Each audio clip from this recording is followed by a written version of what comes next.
Good morning, afternoon, and evening, depending on where you're tuning in from. My name is Chelsea Alexander, and I'm a partnerships coordinator at Concordia. And it is my pleasure to introduce the two panelists in today's Concordia Live to continue a conversation we started last year on creating equal opportunities for success in America. As part of Concordia's commitment to carry on and amplify the movement towards justice, change, and equity, we hope to continue to have these discussions that carry through year-round, day in and day out. We are joined today by Mr. Gary Officer, the President and CEO of the Center for Workforce Inclusion, the largest and most experienced nonprofit dedicated exclusively to workplace inclusion and economic opportunity for low-income older job seekers. Mr. Officer is known for innovative, value-driven public-private partnerships that remove barriers to community development. Under his leadership in his past role as the president and CEO at Rebuilding Together, Inc., the nation's largest volunteer-based home ownership preservation nonprofit, the organization created award-winning partnerships with blue-chip corporate brands in support of the organization's mission.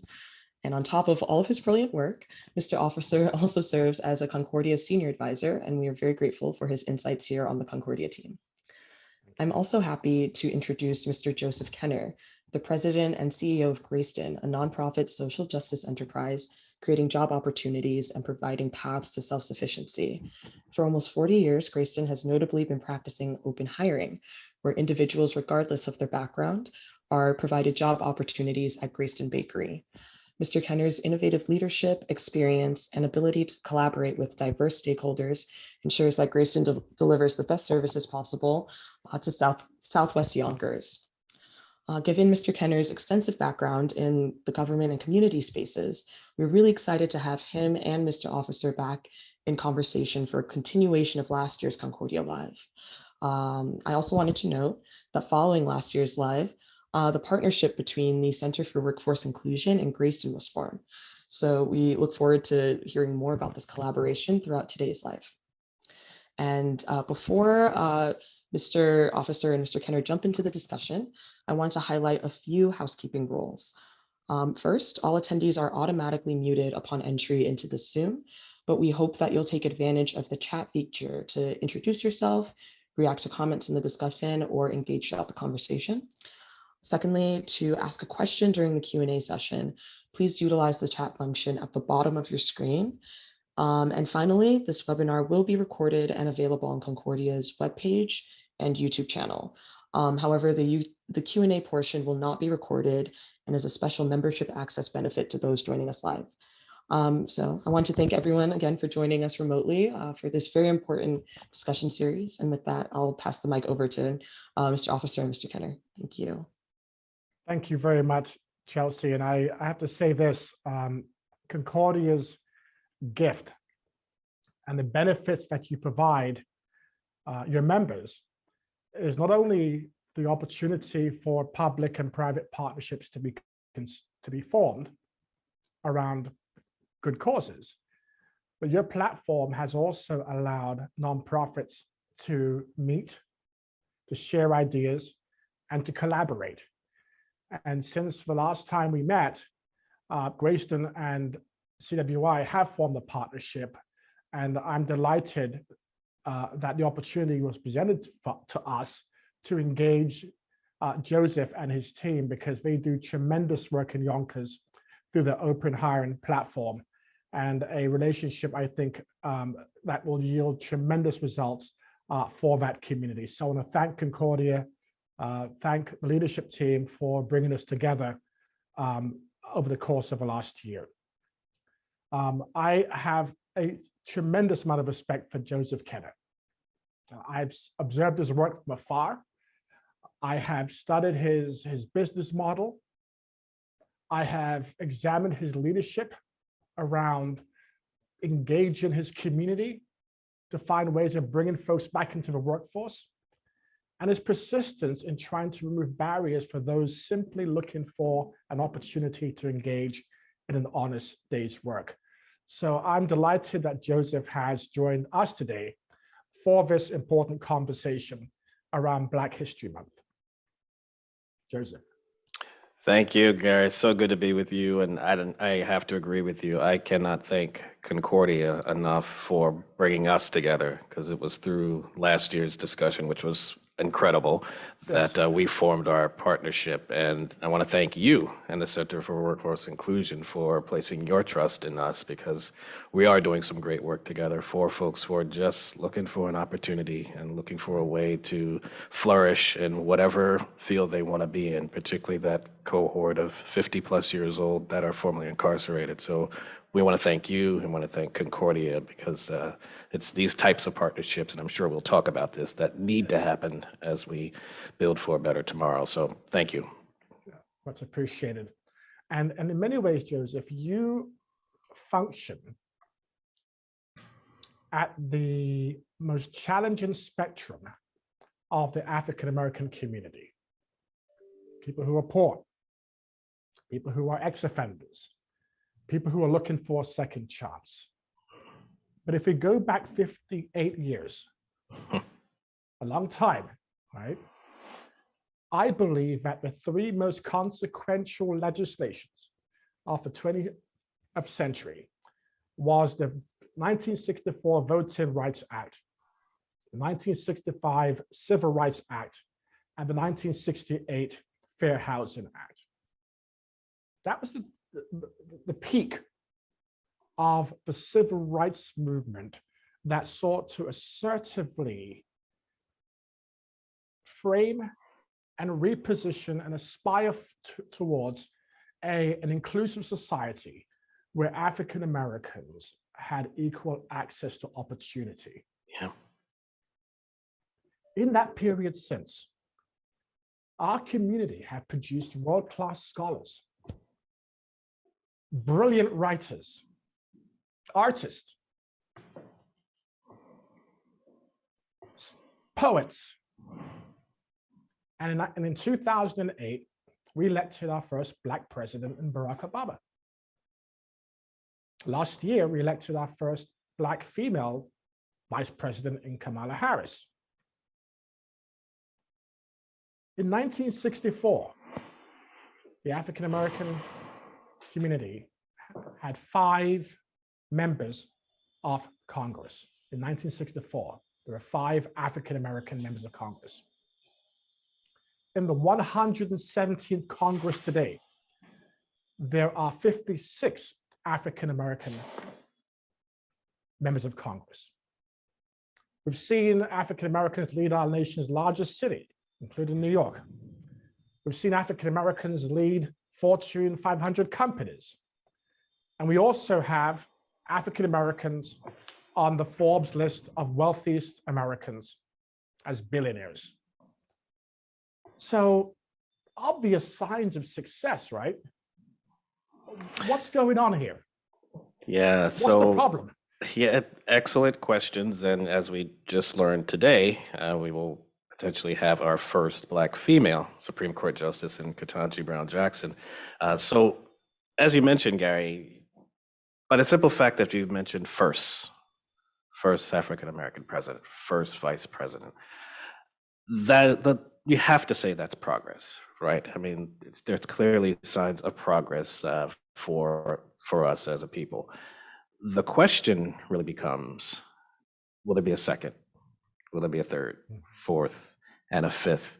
And we kind of see this playing out in corporate life as well. And that's the question of the pipeline, right? You know, who is going to be the next CEO in C-suite, in the presidency, in the Senate, in Congress, and all of these other fields that we are now breaking through. That's really the question: is how do we build that pipeline? And as workforce development leaders, that's what we have to be thinking about and developing solutions for.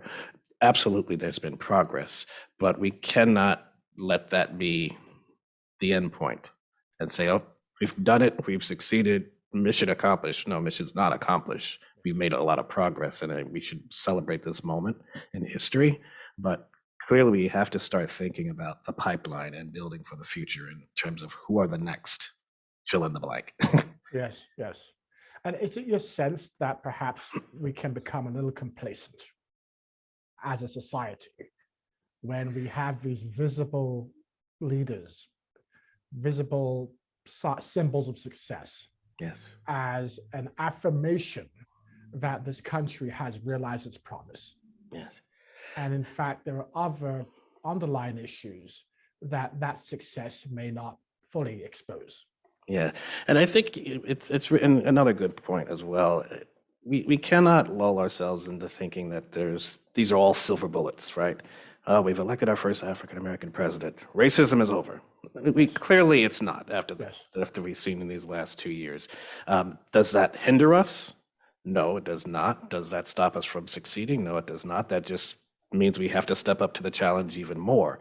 But we do get a little complacent, I believe, in thinking that because of these things are happening, we can rest now. Things are good. No, we're always going to have to fight. And you mentioned it earlier. I mean, we're talking about poverty. Yes. We're talking about the Black community. There is no silver bullet for the things that are going on in each of those segments, right? Because it's a complex topic. It deals with education, it deals with the criminal justice system, it deals with business, it deals with culture, it deals with just personalities in government. There's so many different facets to it. And because of that complexity, there's no one solution. There are many solutions and there are many different players, which argues even more for why we need to have the partnerships that we have. More Greyston's working with the Center for Workforce Inclusions, working with local governments, working with other businesses. We need those partnerships because of the complexity of the issue that we're dealing with. There are various solutions that need to be implemented and various strategies that need to be executed against. But that's a great point, Joseph. And it had me thinking about the complexities and understanding that those complexities yield tremendous consequences, right? Yes. At the local level. But unless we acknowledge the issue, it's hard to address the solutions. Yes. Yes. So if we take this 58-year journey, the theme today, the 58-year journey, and despite signs of success, we have to acknowledge that there are persistent inequities in our society. We also have to acknowledge that many Americans don't fully recognize that as a problem. In 2019, according to an opinion poll, it found that 97% of respondents, Americans, vastly underestimated the huge gap between the median wealth of African-American families, $17,000, and those of white families, $171,000. Yes. A ratio of 10-1. Yes. So unless we acknowledge the issue, it's hard to confront the solutions. Yes. We also have to acknowledge this. In 1964, the life expectancy gap between blacks and whites was 7 years. Last year, it narrowed to 3.6 years.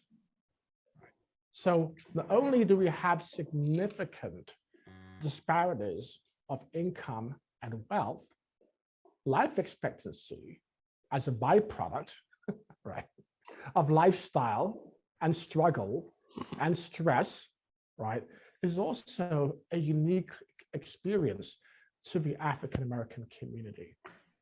How can we not just be more empathetic, but have a better understanding, right, of what's happening in our country? Yeah. Because that understanding informs humanity. Yes.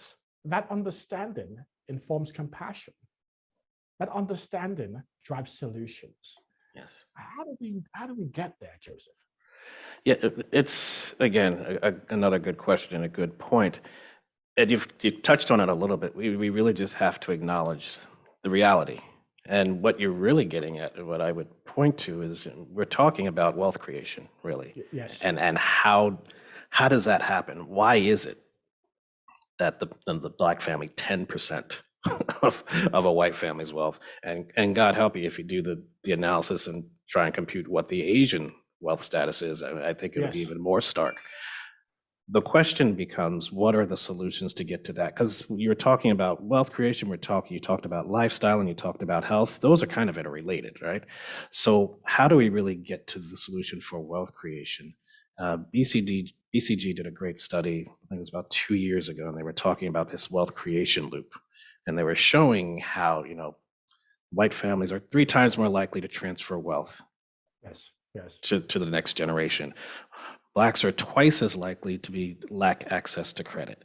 And the other point was, twice as likely to be turned down for financing. Yeah, yeah. How do we get into this wealth creation loop where we can talk about developing intergenerational wealth, talking about personal finance, talking about entrepreneurship, talking about retirement planning, estate planning? The good news about all of this is, and we're talking about progress as well as the solutions. The good news is that, we are now growing in different fields. So we're getting more bachelor's degrees compared to whites. We're still lagging, but the rate of growth is greater for blacks right now. The access to credit now access to the stock market has improved. We're growing at a greater rate than whites. Again, still behind. And the fact that we're establishing more businesses than whites, again, still behind, but we're growing in those fields. We should celebrate that. But how do we continue that progress? How do we continue to train ourselves in financial literacy and getting greater access to financing businesses? I sit on an advisory board for REDF that provides financing to social enterprises that actually target folks with employment barriers. That always skews towards usually men and people of color, but investing in businesses that's employing those populations, that's helping them create a pathway to success or a career like we do here at Grayston. How do we continue to make those types of investments so that we can really get this wealth creation loop going within our own community? That's what needs to be acknowledged. And there are solutions to all of those, but we have to acknowledge it first, as you said. And that's a really great response there. And as you were talking, I kept thinking about the challenges of the response. Yes. Right? And you have so eloquently described a kind of social entrepreneurial model. Yes. Where capital and investment flows into the community to local innovators to help them expand their programming and offerings within the community. That's key. But it cannot be something that's viewed as a outlier, right? We need a massive infusion of capital, of investment that will move the dial far more aggressively. And there's one thing I've learned through COVID is that there really is, this is not the time for incrementalism. Yes. Right? This is the time for big, bold action. And in many ways, I think because we've allowed our inequities to linger, because we've allowed our inequities to deepen, the compound effect on the African-American community has been astounding. But something happened in March of 2020 that forced us all to rethink our assumptions. This country survives and thrives at a frantic pace. It's almost a national badge of honor, right? And for the first time in many of our lifetimes, we had to simply stop. We couldn't do anything because of COVID. So I want to share something with you that I think would perhaps make us think differently about ourselves, our community, and our culture. So I wrote this piece from a video I saw during the height of the COVID pandemic, right? It was a young man in London speaking from the top of his building where he lived, looking over scenes of an empty street, right? And he made this comment over a video captured images of different parts of the world. And what the images that he had seen told him about what kind of world we lived in at the time. Let me share with you that quote, please. Please. So the young man said, and I quote, And the young man was describing Wuhan, China as thus. For the first time in decades, residents of the city were able to see the beauty of the skies because the smog had cleared. In Delhi, India, residents could hear the singing of the birds where they could not for decades. Families spent time together. Friends separated by miles now reconnected. Yes, there was fear, he said. Yes, there will be uncertainty too. But we will get through this, he said. We will emerge better for the experience. And better for the experience implies to me culture. It implies empathy. It implies concerns for those who are exposed to this virus because of their occupation, their race, and their vulnerabilities that were exposed by an inadequate healthcare system. So what role does culture have to play in getting folks and institutions to recognize our deficits around race, around equity, and around inclusion? Mm. And thank you for that question, Gary. What is culture, right? Culture is, a series of repeated habits and how we interact with one another, whether it's within an organization, whether it's within a family, a community, any given society.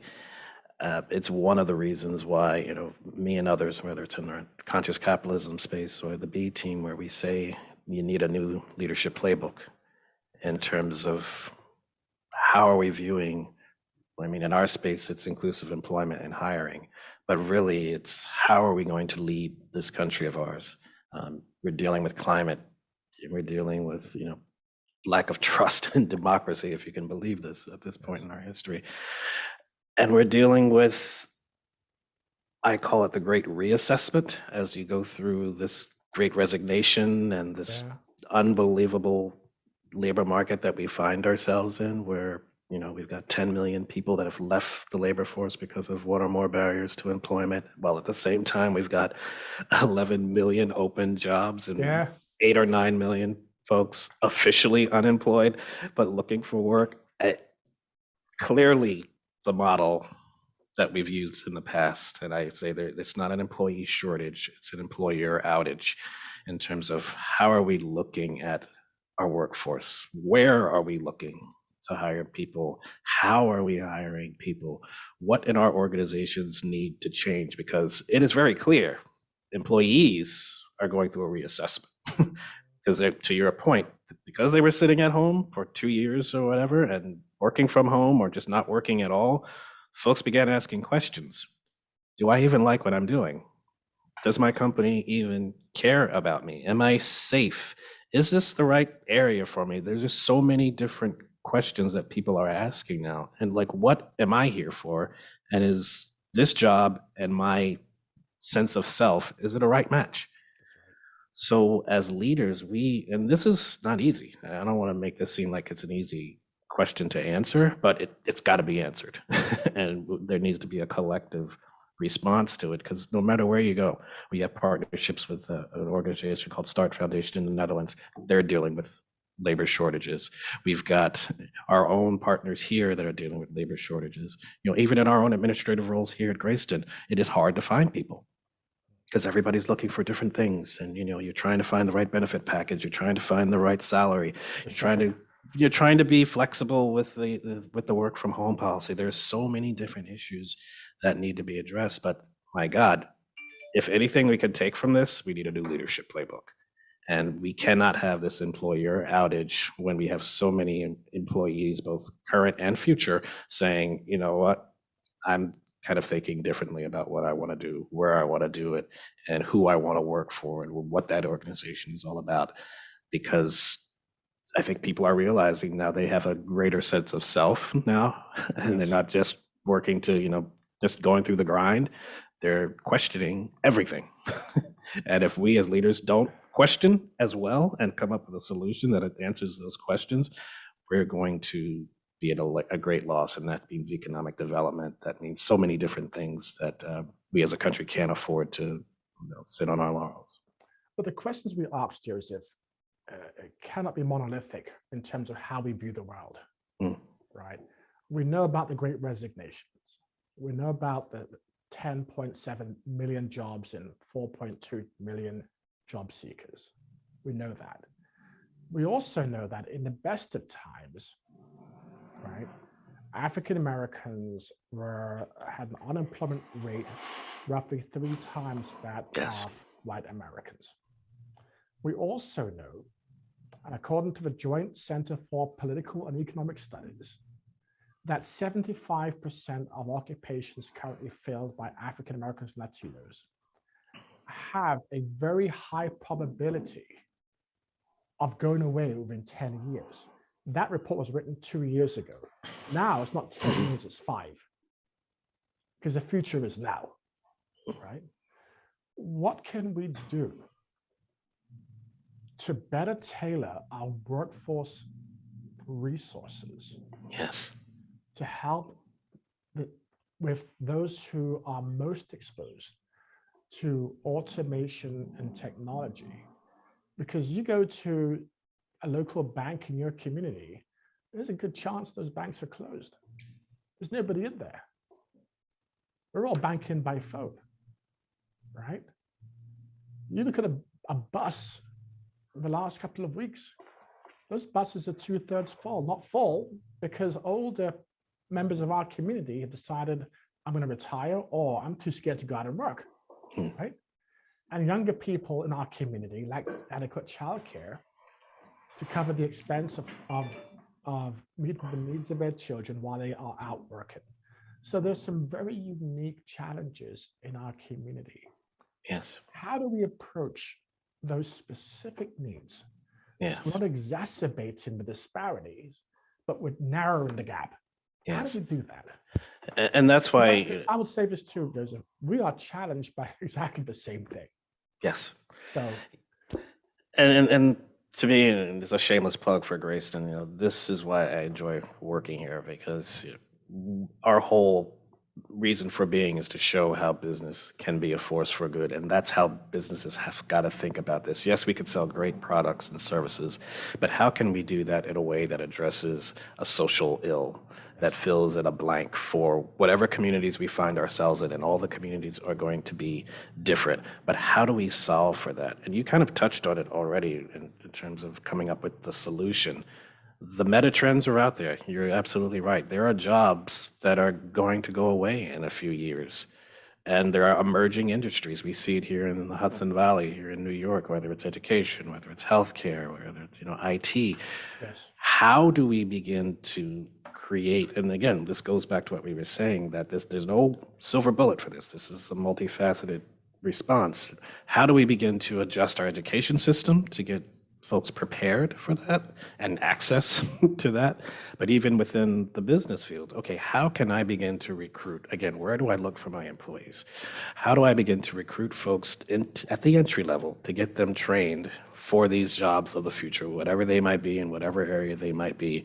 And then once they get into my organization, how do I keep them there and create the pipeline for them to move up, to flourish, and thrive? I mean, that's really, again, it sounds very simple, but it's a very complicated response. It's not hard. It's just, it's just very complicated. It's not impossible. It's just very complicated to do all of these things at the same time and get the partnerships, because again, we're talking business, we're talking education, we're talking people. So all of that has to come together, but the meta trends are there. So if we know that these are the jobs of the future and these jobs are going away and this group of people that's currently holding these jobs are going away, what's going to happen to those people when those jobs go away? Are they going to be on public assistance? That's not the answer. Are they going to recidivate or go into the criminal justice system? That's not a good answer, because that's another cost to the system.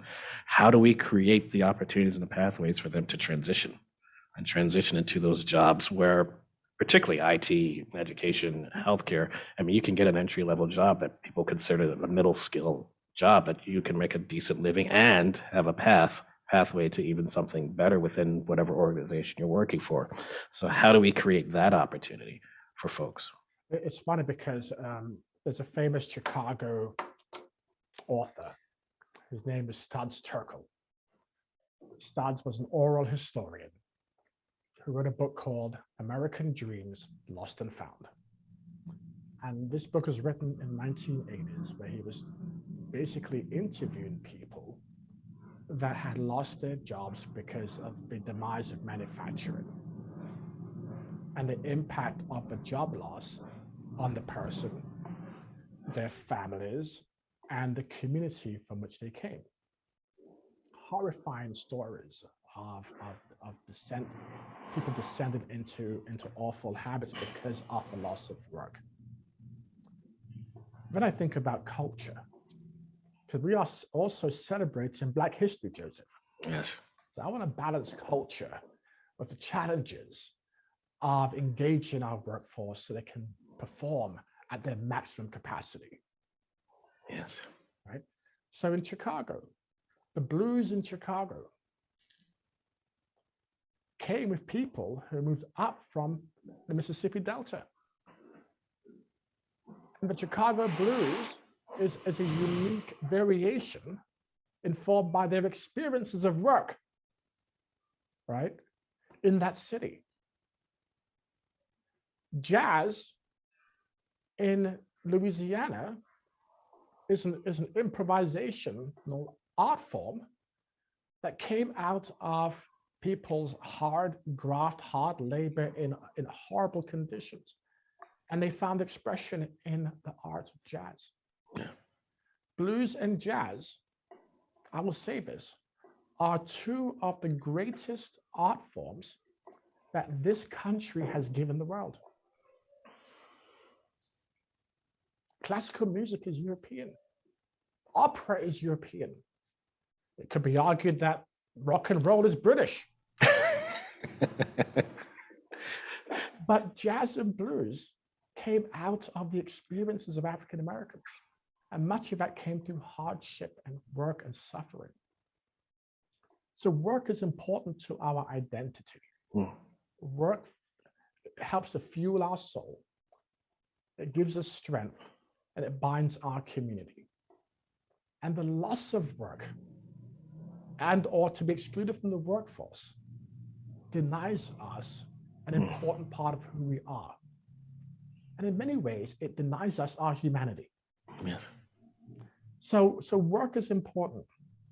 Now we're 1 year into the Biden administration, right? Much of what we've heard from the president has been about building back better infrastructure bill to try and bridge the broadband desert that exists across rural communities. What can we do as a country, as a government, to steer significant, and also the private sector as well, by the way. Yes. To steer I was going to say that. into targeted community so we can allow people to live to their full potential. It's a long-winded soapbox comment there, but I welcome your thoughts on what I just said. No, and I appreciate how you put that into context using jazz and blues as really coming from our experience and showing the resiliency of Black people and just how, in spite of it all, we still continue to make progress. So, Yes. I mean, that's something to be celebrated, just the resiliency of a culture and the value of work that we place on that. So let's celebrate that. It's why here at Greyston, we fully believe in the dignity of work and the value of work for all people, really, anybody. I think we, as our founder, believed it is such an injustice when you have people that want to work, that have a skill, they have a good work ethic. Even if they don't have a skill, they want to learn, and they're denied because of one or more barriers to employment. It was why we, to this day, and we're actually 40 years, this is our 40th year in business, we give employment opportunities to folks, no questions asked, to be bakery apprentices at our bakery. Joseph, if I could interrupt you 1 second, because I want you to really tell the story of Greyston. Yeah. You've hit on it from different perspectives, but you have a unique business model. Yes. You are serving an extraordinarily challenged community. Yes. And your open hiring platform has given hope and opportunity to many people. Yes. You are unique. You are a national model. And I salute your work. Tell the audience about what you guys do.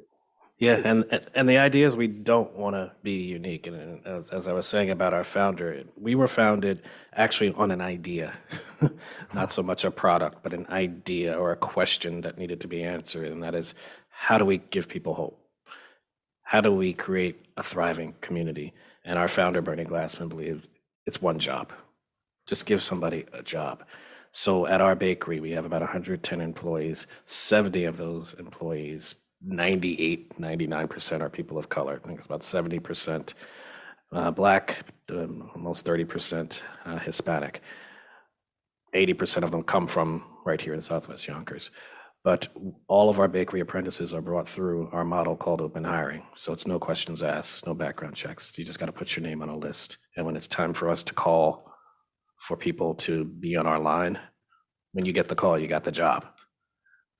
And that's it. You show up for orientation, and that's your first day on the job. First day earning a salary. First day, hopefully, to have a thriving career either with us through our for-profit bakery, or we have a foundation that provides workforce development training that's partnering with the Center for Workforce Inclusion. We'll train you in an emerging industry, going back to our earlier comment, where you can earn nationally recognized credential into an entry-level position in healthcare, IT, security guard, culinary arts, and you begin your trajectory there. And it's all beginning with folks who are the underserved. And with barriers. And we really have to think about this, Gary, barriers broadly here. It's not just the formerly incarcerated. We don't just work at, I think it's less than 30% of our population that's actually had some type of justice involvement, but it's the single parent that can't work an AM shift so they can work our PM shift. It's the person who has English, has a second language. Like I said, 30% of our population are Latino. It's the person, age, as you know, Center for Workforce Inclusion, that's a barrier to employment. It's all of these different types of barriers that folks have, and we're giving those folks an opportunity. When so many other businesses have said, no, you're not male enough, if I can even say that. You don't have the right experience. You don't have the right education for entry-level jobs. Yeah. And they're being denied, yet they want to work. And we see it, it's in the data. Numbers, math doesn't have an opinion. So you see it in the turnover rate. And we've had partners, because we don't want to be unique, like the Body Shop, who've seen their turnover rate decline almost by 2/3, because you're getting loyal people. Again, resilient people that just want an opportunity. And if you give them that opportunity, they will stick with you. And you see your productivity go up 13% with some of our partners. Time to hire go from 30 days to 7. All that's, and let's be business folks here, all of those are dollars. That's time that's now being reallocated to not keeping people out, but keeping folks in and seeing them thrive. It's those types of solutions in the new leadership playbook that we have to start thinking about. How can my organization do what you just said, Joe? So that I'm not unique, because my goal is not to be unique when it comes to the hiring model. I want other folks to do some type of inclusive hiring, whether it's pure open hiring the way we do it, or focusing on a population like you're doing, Gary, with the 50+ crowd, formerly incarcerated. How do we get to bring these folks in? Because when you think about it, you just think about Suzanne Clark, who's the president CEO of the U.S. Chamber of Commerce. She said this a couple of weeks ago. She gave a state of the economy. She was saying how in order for this economy of ours to grow, in order for us to have economic development, we can't just keep moving the current employees from sector to sector. We got to grow the employee base. And if you got all these people on the sideline, all these people on the fringes with capability, are they all going to work? Probably not. But if there are 10 million of them, can we get 10% to be brought off the sidelines, off the fringes, and into our workplaces and all these different entry-level jobs, and we get them trained so they can thrive? That's dollars. That's actually lost opportunity that we're having because we can't get our products out the door because we don't have enough employees, or we can't deliver a service because we don't have enough employees. all that gets recaptured. That's economic development. That's job creation. That's growth. And to your point, it's hope. It's hope for the people that you hire. It's hope, but hope is diminished when resources are lacking. Yes. So our biggest program is funded through the Department of Labor. We serve less than half of 1% of the total eligible pool of needy individuals who qualify for our workforce training program, right? As a country, this is my soapbox for the last 12 months, we invest, compared to our global competitors, we invest at a minuscule level compared to the Europeans and the Far Eastern Asian economies on workforce investment. So they have a nimble workforce because folks are being constantly trained and retrained as the opportunities in the workforce shifts, right? So the challenge I think we face is to get more resources into communities to access more people who need those training, and then to create a pipeline for those folks into the jobs that are being created. Yes. I did a study, a brief examination of the Bureau of Labor Statistics occupational categories in Denver, Colorado. 22 occupations were listed. The top 12 occupations all had extensive technological proficiency as a requirement. Those 12 occupations had minimal African American and Latino representation. Management, healthcare, technology-based professions, banking at a high level. The bottom 10 occupational categories were overwhelmingly filled by African Americans and Latinos. Construction, retail, occupations, manufacturing, and processing. And those jobs are the ones that are most likely to be extinct in the next few years. So we have to tailor our resources to people and the occupations that they are in, knowing that those jobs will likely disappear. That's a starting point. Then you have those who are challenged. And we have to make sure that they have the resources made available to them for job training. They're calling for work. So that's where I am. So please, what's your thoughts on that? I'm sorry. Yeah, I mean, I have a saying here is you can't change the strategy until you change the culture. And we've been spending a whole time talking about culture. I learned that from former CEO of PepsiCo, Andrew Newey. But you can't divert the resources, Gary, until you get the focus on what the main thing is and how do we keep the main thing the main thing. And you just mentioned a few sectors there that need to be players in this and need to have a focus on this: government, business, and education. And then all of the folks like us in the community-based organizations, social enterprises, we have to be at the table as well talking about this because we're on the front lines. We're seeing it. I have both a business and a nonprofit, so I see both here. Unless we see these meta trends, again, you just laid it out. If we know that this is happening, that these jobs are going away, and folks need to be retrained and redirected in terms of their skill set, what are we doing about it? Yes. That's the leadership playbook that needs to be changed. Like, we need to think about how do we create a more inclusive economy if we know that this is going to be coming around in the next, like you said, the future is now. Yes. So how do we make these changes now? And, particularly as a business leader, we're the problem solvers here. Yes. So there are things we can do right now that could change that. But it takes leadership. Yes. It takes servant leaders like you that are working in the trenches, enjoy close proximity to the people you are serving, to give you an appreciation for their stories, an appreciation for their needs, and to take that and to convert that into opportunities for employment. Yeah. It takes servant leaders like you, Joseph, and we need more people like you in the trenches doing what you're doing. And it also, Gary, it takes courage and intentionality to be very specific about this. Yes. We have to be, you have to have the courage to speak out and speak up about these things, Yes. and be very intentional about, look, this is an investment, and this is going to require effort. It's going to require our time. It's going to require our own political capital, perhaps. But if we're going to acknowledge the issue, acknowledge the problem, and be committed to the solution, that's just not something we can put on our social media page or give a few dollars to a nonprofit and then walk away and say all is done. No, this isn't a relationship. This is an investment. This is a partnership. This is a strategy for the long term and the long haul that we all have to be invested in. Government, business, education, so on and so forth. All these different sectors have to be a part of that. And that's leaders at all levels, in all sectors.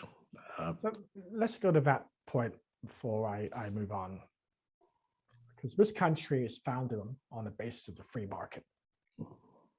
We pay homage to our great companies, like our iconic brands, right, for their innovation, for their success in driving growth, employing hundreds of thousands of people.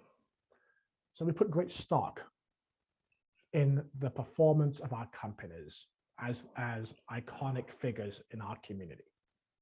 And in this country, CEOs are as celebrated as athletes, right? Over the last a year or so, particularly since the George Floyd verdict,